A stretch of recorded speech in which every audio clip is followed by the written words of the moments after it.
Ruin began as an adaptation of Brecht's Mother Courage. I was working at the time with my collaborator, Kate Worski, and we were really interested in doing an adaptation of that particular play. And began researching various wars that were going on. And the war that really fascinated me, in large part because there was so information about it, was the war that was raging on in the Democratic Republic of Congo. And the two of us decided that we were going to set the play there. And when I began reading the newspapers, I found I couldn't find any information about what was happening to women in war. And I said to Kate on a whim, I said, what if we bought a ticket and we went to East Africa and interviewed women who were fleeing that war? And she was a little frightened, a little worried, but she followed me there. And you have to remember, at this moment, we were still very interested in doing a modern adaptation of Mother Courage. But when we sat down with women who were fleeing the war, very quickly I realized that European male frame of the story was not going to be sufficient. That the stories that we were hearing from these women were so specific to the Democratic Republic of Congo, was so specific to African women, that I thought I need a completely different paradigm in order to enter this space. And one of the things that really resonated when I was interviewing the women is the way in which they held the word mother in their mouths. I always asked each woman, how would you describe Mother Courage?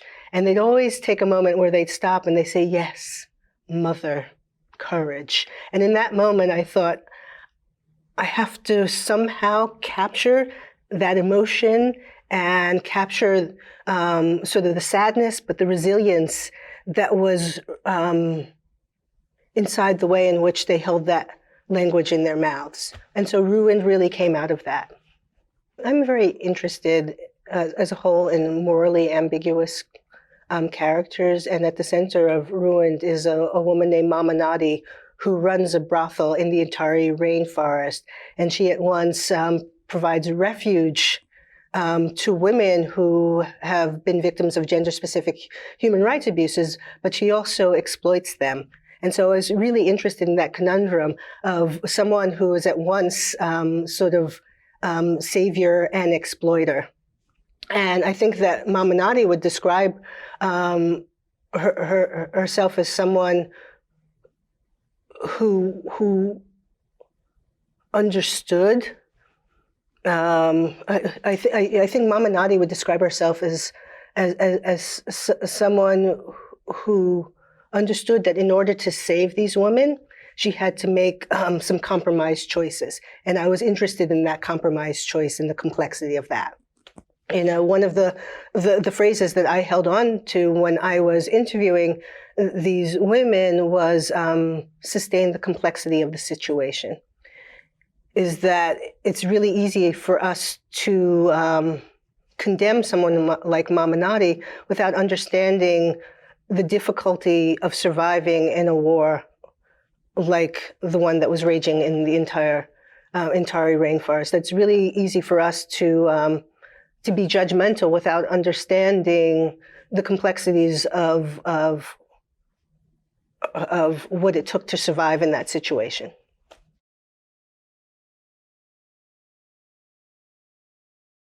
The decision to get on the plane to go to East Africa really came as a result of not being able to find any information, and that anger and that frustration.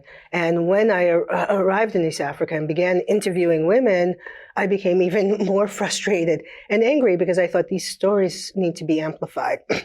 How can so many women be experiencing similar, how can so many women experience similar levels of exploitation and gender-specific violence, and none of us know that it's happening?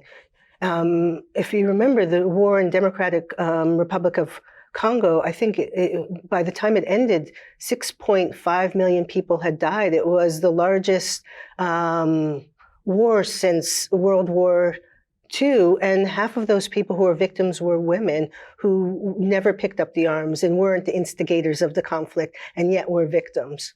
I think back specifically to some of the stories that I heard, and I remember, in fact, the very first woman who we interviewed began telling her story, and I was so overwhelmed by emotion, I literally felt like my heart was going to leap out of my body, and I thought, there's no way I'm going to continue. But I realized that if I didn't continue, and if I didn't bear witness, there was a possibility that there wasn't going to be someone else who would listen, and someone else who would take the time to really invest in their stories, not only being heard, but their stories being told.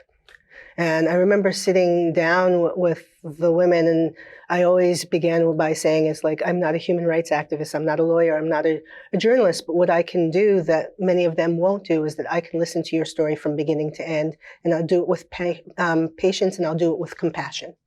After I did the initial set of interviews with women in East Africa, I recognized that my journey was not complete, and I ended up applying for a Guggenheim grant to go back and spend more time in East Africa with women fleeing gender-specific human rights abuses. And then after that, I went back a third time. And in the third time, I went very specifically to figure out, how do you use theater and art as a tool for healing? Because I thought, it's not enough for me to tell these women's stories, but I want to figure out, how do we process the stories in a way that moves through our bodies and leads to some sort of catharsis and healing. And it was really important when I was writing Ruin that the audience take a journey, not just through the darkness, but come out at the end with a sense of optimism, and recognize the resilience in these women. I know that I took a lot of criticism when the play was originally produced, that I had a happy ending. But one of the things that I remember when I was interviewing the women is how easily they could move from despair to accessing their smiles. And I thought, the smiles are the things that permit them to transcend these circumstances. And I wanted the audiences to understand that as dark as the place these women were, they were able to find their resilience.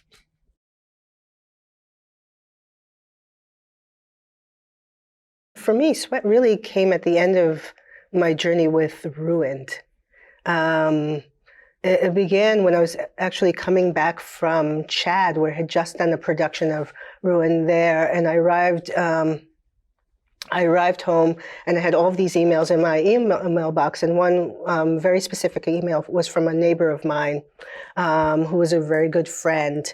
I opened it up that evening, and I read it, and basically she was saying that she had been broke for 6 months, that she hadn't been working, that she had been hiding it from her friends, and that when we saw her smiling, that smile was covering the fact that she was in deep despair. She was a mother of 2. She's someone who I can attest to. She always had a smile, and it broke my heart.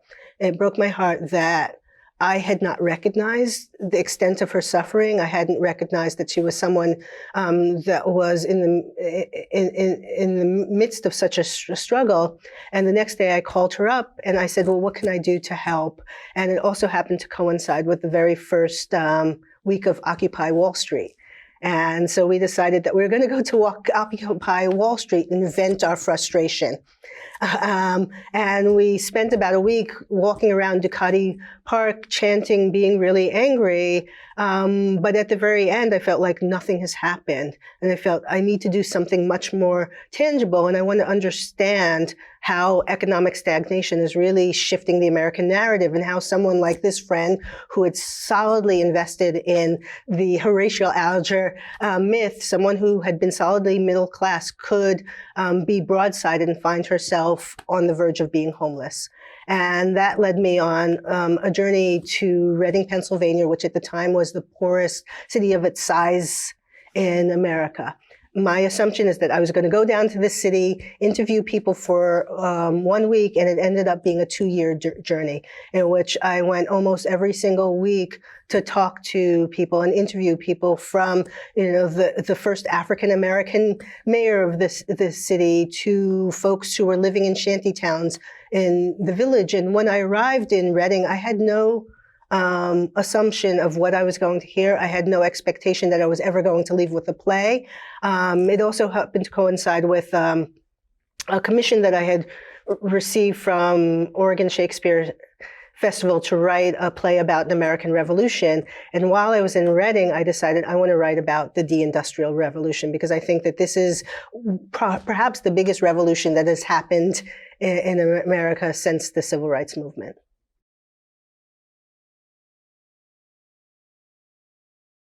Sweat revolves around a close-knit group of friends who work in a steel factory in Reading, Pennsylvania.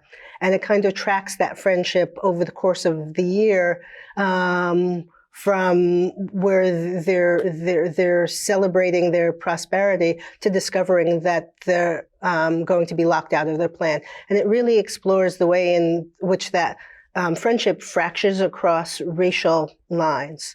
It was heartbreaking for me to sit in circles with steel workers who had worked in factories, in some cases for 40 years, the same factory. They had assumed that they would retire and have these enormous pension plans, and that their sons and daughters would then move into these jobs, realizing that not only would they never be able to access their pension plans and access their factories again, but that opportunity was gone for the next generation.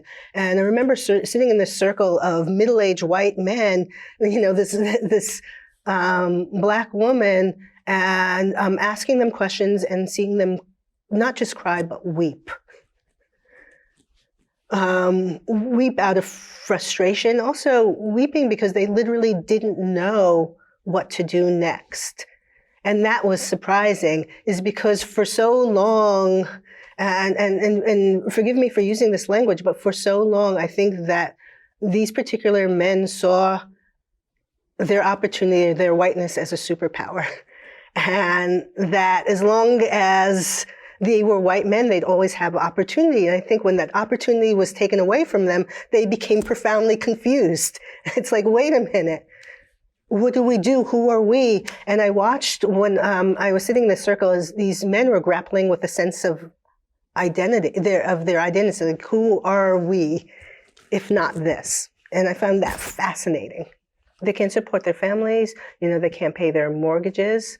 When I was talking to one of the locked out steel workers, he was describing not being able to do the things that he had taken for granted, like going to see a movie. He thought, I may never be able to go to a movie theater again because I don't have that disposable income. And just the notion of that was quite devastating.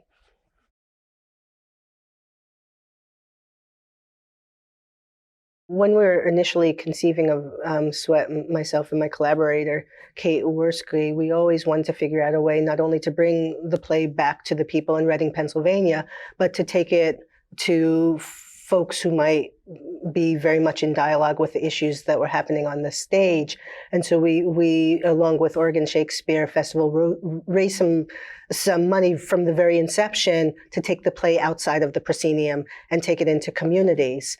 When we moved the show to the public theater, we deliberately selected that theater because the artistic director, Oscar Eustis, was very aligned with what we wanted to do with the show.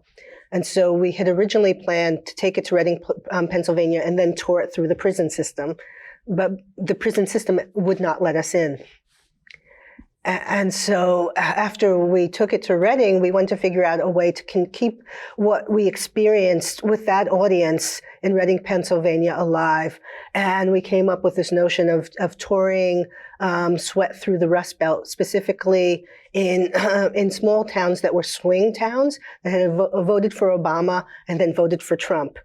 we wanted to go to places where we thought we could have a dialogue. We didn't want to go just red or blue. We wanted to go to purple, those places where we thought after the play is done, we can actually talk about some of these issues.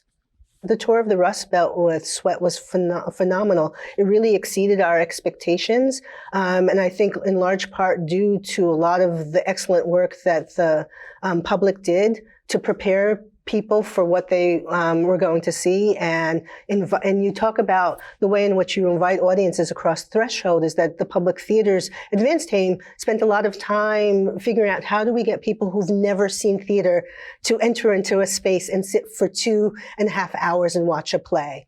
And when I got there, I anticipated that there'd be a lot of cell phones ringing, that people would be restless. But by and large, those audiences sat quiet and rapt, and at the end of the play really wanted to engage in robust conversation. I describe it like almost like a traveling tent show in which the play is the sermon and the people afterwards would stand up and testify. Sometimes we had to turn out the lights to get people to stop talking, but what we recognized that there was a real need to talk about what folks in the Rust Belt were going through.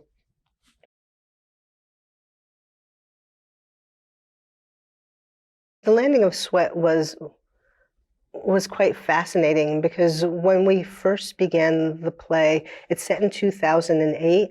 The assumption is I was writing a play about history.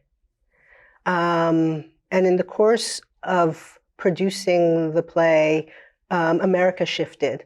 I remember we actually, on the night that Donald Trump was elected, we were performing, and there was a tangible difference in the way in which the audience responded to the play from the night before. Something had shifted, that this play that was history suddenly became reality and became prescient and spoke to what was happening in America in ways that the media hadn't seen it and many Americans hadn't seen it. And one of the questions I was asked is like, did you know that Donald Trump was going to get elected? Because your play seems as though it was written in response to Donald Trump. It's like, I didn't know that he was going to get elected, but having spent 2.5 years in a deindustrial town, I knew that there was going to be some form of revolution. I didn't know that that revolution would be the malignancy that it had of Donald Trump, but I knew that people wanted something very different.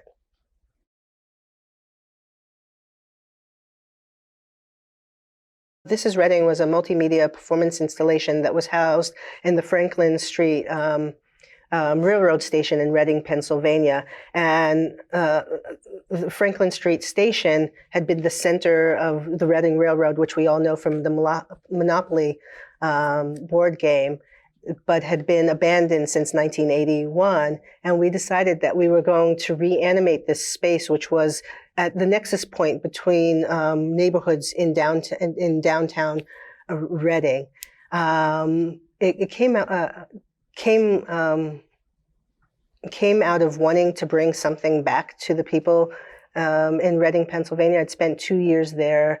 I had produced Sweat, and I was beginning to feel very much like a carpetbagger, is that I had poached their stories and left, and I didn't like that feeling. I didn't like the feeling that what I had created wasn't benefiting the people in Reading, Pennsylvania. So I thought, what can I do to bring this fractured city into one space and bring them into conversation? So we came up with this notion of This is Reading, which was to fill the Reading Railroad Station with the stories of the people in Reading. And the goal was to bring the homeless guy who was on Penn Street and the mayor into the same space, and we succeeded, where they would sit side by side and both recognize that they share the same narrative. It was amazing.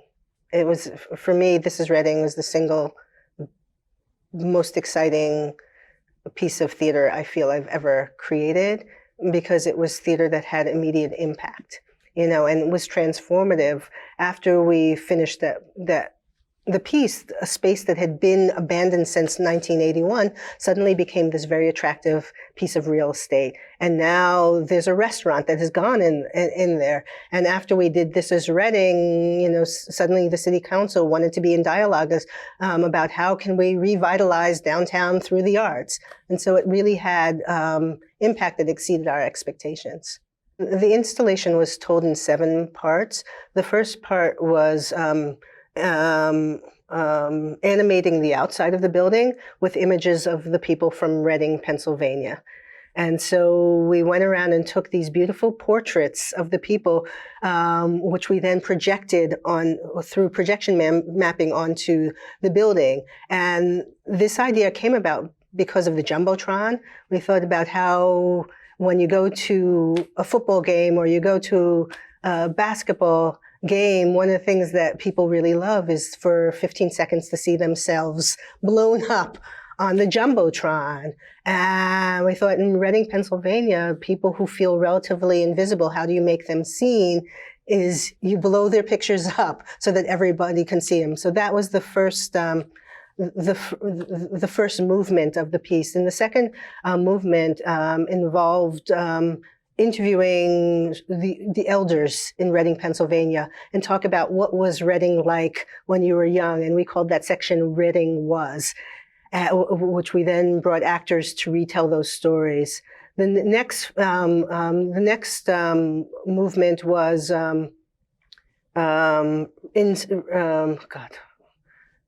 if I can remember. We have air conditioning. Yeah, it's humming. It's been there. Maybe I hear it louder. Yeah. Okay. Okay, it's fine. The next movement was Reading Behind Closed Doors. We had one of the things we found is that the people in Reading didn't really know each other that well, and we thought, what if we bring people inside each other's homes? And so we did interviews with various people inside their homes, which we then projected all over the walls. And then one of the most exciting movements that we had was working with young dancers in Reading, Pennsylvania to tell their stories through their bodies, which was very explosive and very exciting. And then another movement was imagining Reading from above. And so we wanted to do what we call the beauty treatment of Reading, is to give people different perspectives of their city. So we flew drones all over the city so that people in Reading could see their city from a different perspective. And we ended the piece with interviews that we conducted at the very beginning of the piece, that we then used an algorithm while people were watching the show to weave all of these stories together.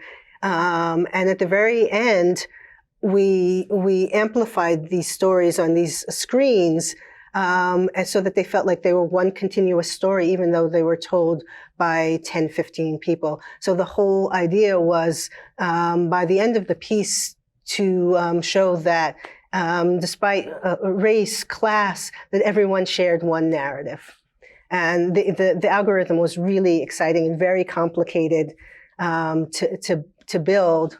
But in the end, it worked quite well, and I think that that's the thing that the people who came to see the show responded to most.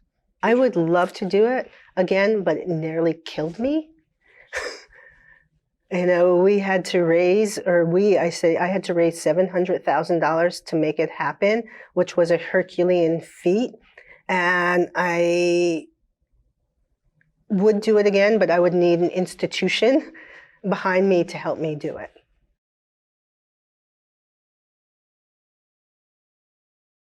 I was born right in the middle of a civil rights movement. I wasn't born in Boerum Hill, but I moved there when I was 5 years old. And it was an interesting neighborhood. I always describe it as a neighborhood between neighborhoods, where people who were traveling from one place to another temporarily took shelter. It was very multicultural. It was an economically diverse neighborhood. When I was growing up on my block, the majority of the houses were boarding houses. There were Mohawk Indians who lived on the block. There were hippies. There were communists. It was really a very rich place to grow up. My parents weren't artists, but they were people who were very invested in the arts. My mother was a school teacher for most of my childhood, and eventually she became a principal at the school that she went to elementary school at, and the school that my grandmother also went to elementary school. My father was a psychologist who had worked in corrections for a number of years. And unfortunately, when I was young, he had an accident that temporarily paralyzed him. So there was a huge stretch of my childhood in which he was not working. And those were somewhat tough years for my mother, who was raising two children on a school teacher's salary. You know, it's interesting because both of my parents were, I would describe them as social activists. And I feel like I grew up in a moment in which there was a real consciousness around being Black. My parents weren't black nationalists, but they really instilled a deep sense of Black pride. One of my early memories, when I was probably 5 or 6 years old, my mother and a group of her girlfriends started the Black School. The school was started by Betty Shabazz and Eugenia Clark, who was the wife of John Henrik Clark, who was one of the famous African-American historians. And one of the reasons that they started this school is they recognized that there was an absence in there was an absence in teaching at the public schools and some of the private schools where we as young children were going, and they wanted to fill those holes with Black culture. And so I remember on Saturdays and Sundays, we'd go to this old storefront and we'd really learn about African crafts, about African history. And I think one of the gifts of growing up in that moment is that my mother felt it was really super important for me to have a sense of pride and me to have a sense of ownership of culture. I remember also my mother used to meticulously at night fill in all of my picture books with a brown magic marker, because she wanted me, when I read those books, to see a reflection of myself. And I still, think about the time that it took for her to go through every picture book that I had and color in the faces brown. And I think that that's a result of growing up in the aftermath of the civil rights movement.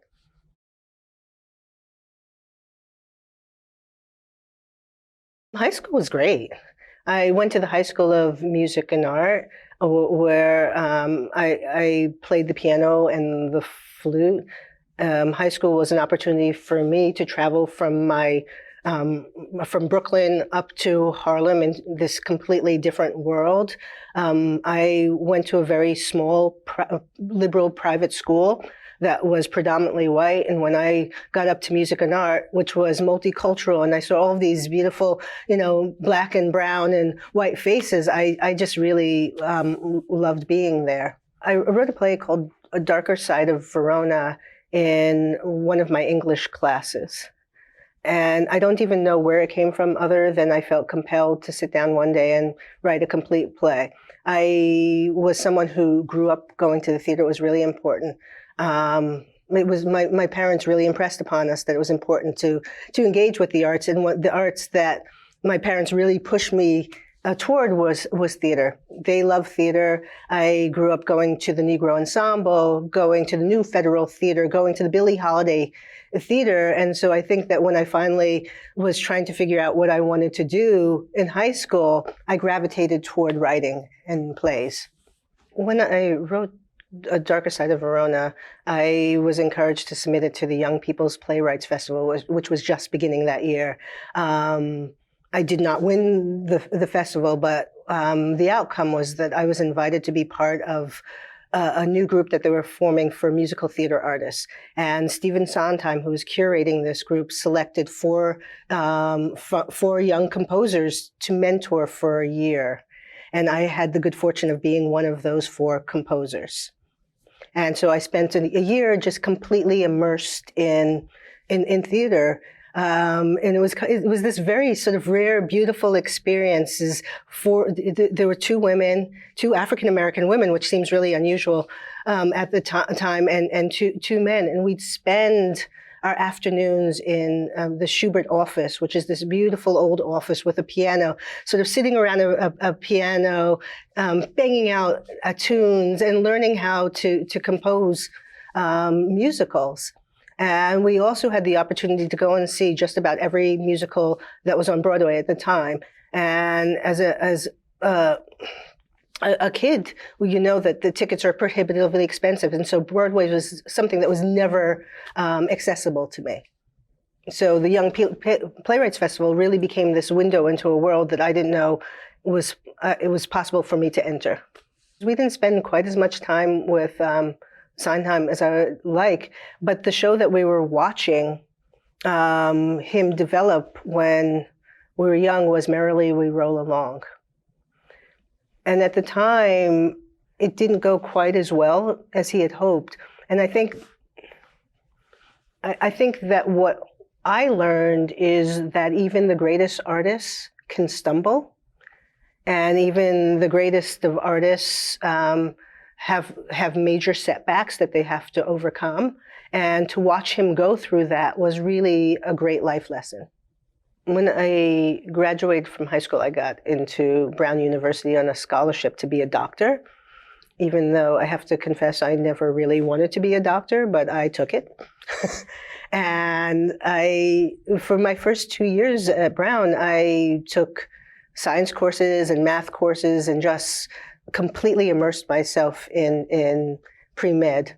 But at night, I'd go home and I'd write plays and produce plays, and thought that I was going to be a doctor whose hobby it was to write plays. But then I took organic chemistry, and I did not get through it, which very quickly ended my pre-med career. And I just realized that I was never going to be a doctor. And I then threw myself completely into theater and into African American studies and English. And once I committed to pursuing creative writing and theater, I began to meet professors who profoundly changed the way in which I saw myself as a writer, and changed my trajectory. And one of those professors was George Bass, who taught me the ritual of making theater, that it's not just about writing a play, but it's actually a ritual of inviting people into a world that you've created. And then I also met Paula Vogel, who was the very first female playwright that I'd ever encountered. It's not that I hadn't read plays written by women, but I realized up until that point I'd never met a woman who had written a play. And she really gave me that extra little push and nurturing that I needed to build my self-confidence and pursue playwriting as a career.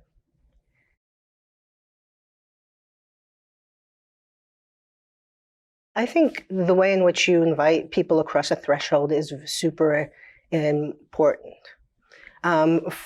For me, I've been thinking a lot about that, because one of my frustrations with theater today is that there are so many people who don't feel comfortable crossing the threshold because of ticket prices, because of what is being produced on the stages. And so I've really been wrestling with the conundrum of I'm making theater in these spaces, and yet it's really difficult for me to bring people who I want to see these plays across the barrier, that threshold.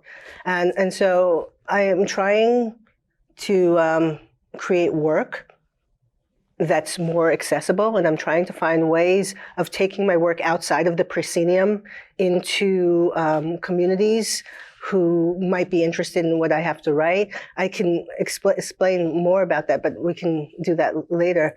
But I think it's really hard to invite people across the threshold, particularly as an African American playwright. One of my great frustrations when I'm sitting in the theater is that there's so few people who look like me in the audience. It's very true at my plays, and it's a frustration.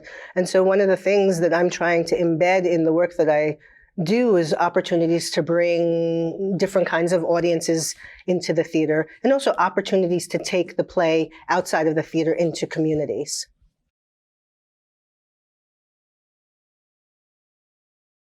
Intimate Apparel was a breakthrough play for me. And I wrote the play just after my mother died and my grandmother had developed senile dementia. And when I began the play, researching the play, which is about a seamstress in 2000, in 19, when I began the play, which is a play about a seamstress in 1904 who comes to New York and finds herself very isolated and begins looking for love in all of the wrong places. She writes to a man in Panama who returns the letters, and he writes in this very sort of floral, beautiful way, and she becomes seduced by that voice. And when he arrives in New York, she discovers that he's not that man. But the parallel story is that she's also in love with a fabric salesman who happens to be an Orthodox Jew, but they can never consummate that relationship. And the play, for me, really came about wanting to understand my ancestors, because my mother had died and my grandmother had senile dementia. And I realized I didn't know who they were. And there was no one left in my family to ask questions about who they were. And I realized that for a really long period of time that the women in my family had been reticent about their past. And I wanted to understand the nature of that reticence. And so I began investigating a woman who would have been like my great-grandmother, a seamstress at the turn of the century. I began plunging into periodicals from the time, and I spent about a year and a half at the New York Public Library just trying to resurrect the life of my great-grandmother. And Intimate Apparel is a product of that research. Intimate Apparel was the first play in which I really plunged headfirst into research, in which I found that research became part of the creative process and really expanded and expanded the way in which I approached writing the play. You know, prior to Intimate Apparel, I'd sit down and go deep into my imagination and pull some characters out. And I realized with Intimate Apparel that there were people I didn't know and that I had to go in search of them. And that research became really vital to the writing of the piece. And one of the ways in Intimate Apparel, which is something I do to this day, is I decided that I was going to pick the week that the play began, and I was going to research as deeply as I could that week in history. And that week became the foundation for the play. And so every play that I've written since then, I always pick one week that the play begins. Well, what I found is beginning my play at one given week helped center me. It helped give me a focus. Is I could turn to the periodicals and determine what the weather was like, and what was happening on the stock market, and what was, happening on a local level. And that really informed how those characters were living and breathing. Think about, was it a smoggy day when my play began? And it just forced me to think much more deeply about the world in which the characters were immersed. I tend to write two plays at the same time. And now one play, which I describe as a tragedy, and the other play, which is a comedy. It's like the yin and yang of of Lynn Nottage.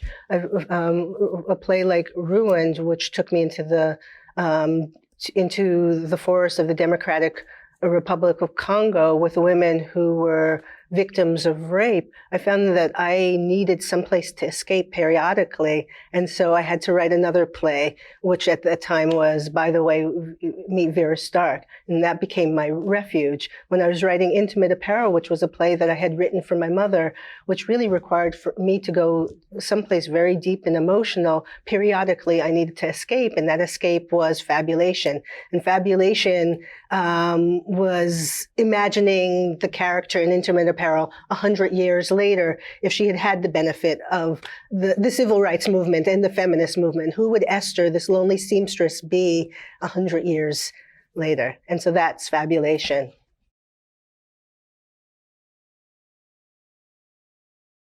When I first heard about the Pulitzer Prize, I was literally sitting in my house in my bathrobe in the middle of the day, which I can't explain why I was still in my bathrobe, but I was. And I got the call from the Associated Press, and I was surprised because I didn't anticipate the play was even eligible for the Pulitzer Prize because it's not about America. It was about women in Africa. And I think it was the first time that the Pulitzer in drama was given to a play that specifically did not have an American theme. And so I felt an immense sense of gratitude. I was surprised. I was thankful. It's very, very difficult to be a playwright. This is an avocation in which you don't get a lot of recognition. You don't make a lot of money. And so to be validated just felt thrilling. You know, we do this because we love it. We know that at the very end of the day, there isn't going to be a huge paycheck.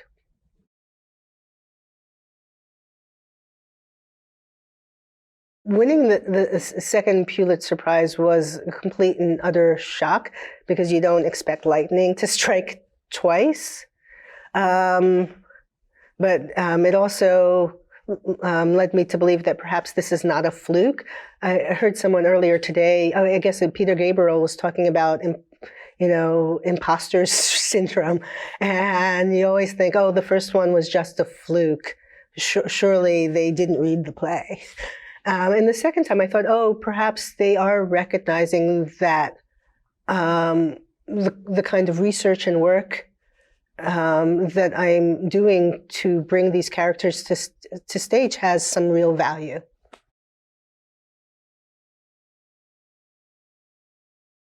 I think the reason that I gravitate toward theater is because it's communal, it's collaborative, that it's dynamic, it's sort of it's really dependent on the conversation between the artist and the audience, and I can't think of any other medium that invites the audience to be a collaborator. I can't think of any other medium that has the immediacy and the robustness of drama. I love that every time I go and see the play, it's different, and that I can't anticipate what it's going to be based on the alchemy of the bodies that are in the audience. The audience is absolutely a collaborator, and the performances on stage. I mean, any actor who's worth their salt will tell you that their performance is really informed by the energy that is being given to them from the audience.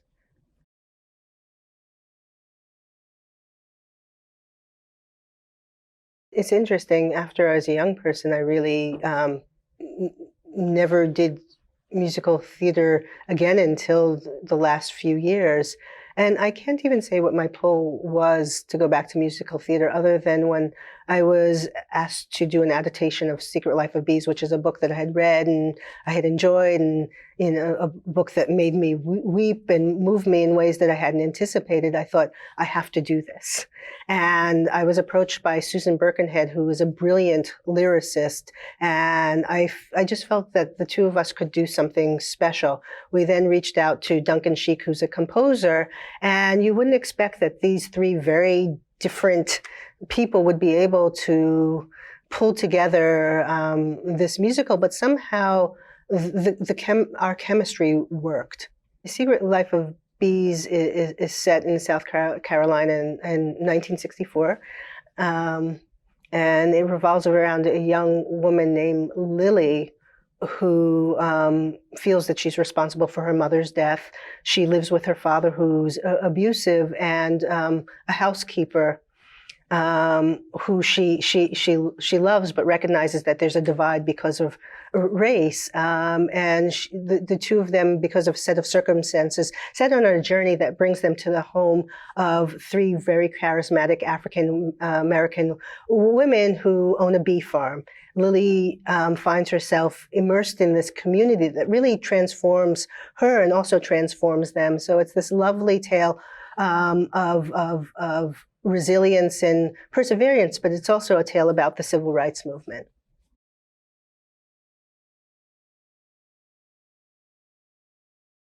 I've always wanted to write an opera. I love opera. I spent many years going to see operas, but never expecting that it was an option for me. And then I met a composer named Ricky Ian Gordon, who is a genius. And he said, would you be interested in collaborating with me? And I thought, great. And for 2 years, we read books and we tried to figure out what we were going to do. And then one day he said, you know what I really want to do is an adaptation of your play, Intimate Apparel. And I said, oh my God, you know what I really want to do is an adaptation of Intimate Apparel.